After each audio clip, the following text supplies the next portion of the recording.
অধিনায়ক শান্ত নিজেদের ব্যর্থতা আর এখান থেকে পাওয়া কিছু শিক্ষার ব্যাখ্যা দিচ্ছেন। চেন্নাই টেস্টে দলের হয়ে সর্বোচ্চ ইনিংস তো তিনিই খেলেছেন। শান্তর চেষ্টা করা কিংবা নিজস্ব প্ল্যান বলতে attack is the best defence. দল যখন বিপদে তখন শান্ত একা হাতে লড়াই করেছে। চেন্নাইয়ে কঠিন প্রতিপক্ষের বিপক্ষে যে রান করা যায় সেটাই প্রমাণ করেছে। এজন্য কিছুটা আগ্রাসী ব্যাটিং করতে হয়েছে। নিজের ব্যাটিং স্বাচ্ছন্দ্যের কথা বর্ণনা করতে গিয়ে তিনি বলেন, আসলে আমি চেষ্টা করেছি, আমি যেভাবে ব্যাট করেছি সাধারণত এভাবে ব্যাট করে থাকি এরকম কন্ডিশন বা কোয়ালিটি স্পিনারদের বিপক্ষে। আমি নিজের কাছে পরিষ্কার ছিলাম। আমার মনে হয় সবার আলাদা আলাদা প্ল্যান রয়েছে। আশা করছি পরের ম্যাচে তারা ভিন্ন প্ল্যান নিয়ে আসবে।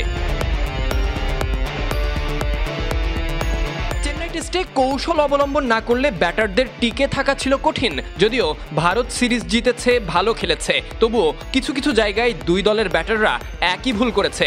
এজন্যই রোহিত কোহলিদেরকেও অল্প রানেই বিদায় নিতে হয়েছে। মূলত কন্ডিশন, উইকেট, বল সবকিছু বিবেচনায় এই উইকেটে যতক্ষণ টিকে থাকবেন ততক্ষণ রান করবেন, এটাই যেন হওয়া উচিত। অন্তত যারা এমন ফিলোসফি নিয়ে ব্যাটিং করেছে তারাই সফল হয়েছে। এই যেমন দ্বিতীয় ইনিংসে বাংলাদেশের টপ অর্ডার ব্যাটাররা, আরও নির্দিষ্ট করে বললে অধিনায়ক নিজেই।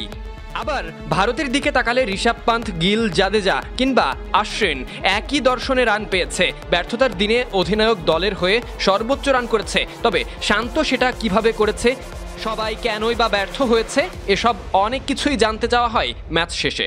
না, আমার মনে হয় আমি যেরকম চেষ্টা করেছি আমার স্ট্রেংথ অনুযায়ী ব্যাটিং করার, এরিয়াল শট আসলে এটা যার যার ব্যক্তিগত প্ল্যান।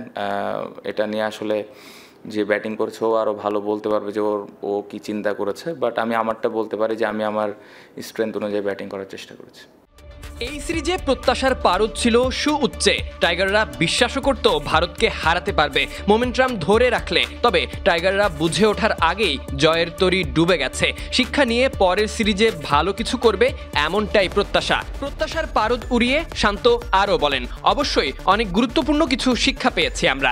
বিশেষ করে প্রথম ইনিংসে টপ অর্ডারের ব্যাটিংয়ের দিকে আমাদের আরও সতর্ক থাকতে হবে। আমাদের টপ অর্ডার থেকে কিছু রান করতে হবে। এখানে একটি শিক্ষার কথা আপনাকে বলতে পারি, সব ব্যাটারদের মাঝে বিশ্বাস রয়েছে তারা কামব্যাক করতে পারবে। দ্বিতীয় ইনিংসে ভালো জুটি শুরুতে হয়েছে, শেষের দিকে আমাদের দ্রুত উইকেট পড়েছে। এখানে আমাদের আরও সতর্ক হওয়া উচিত।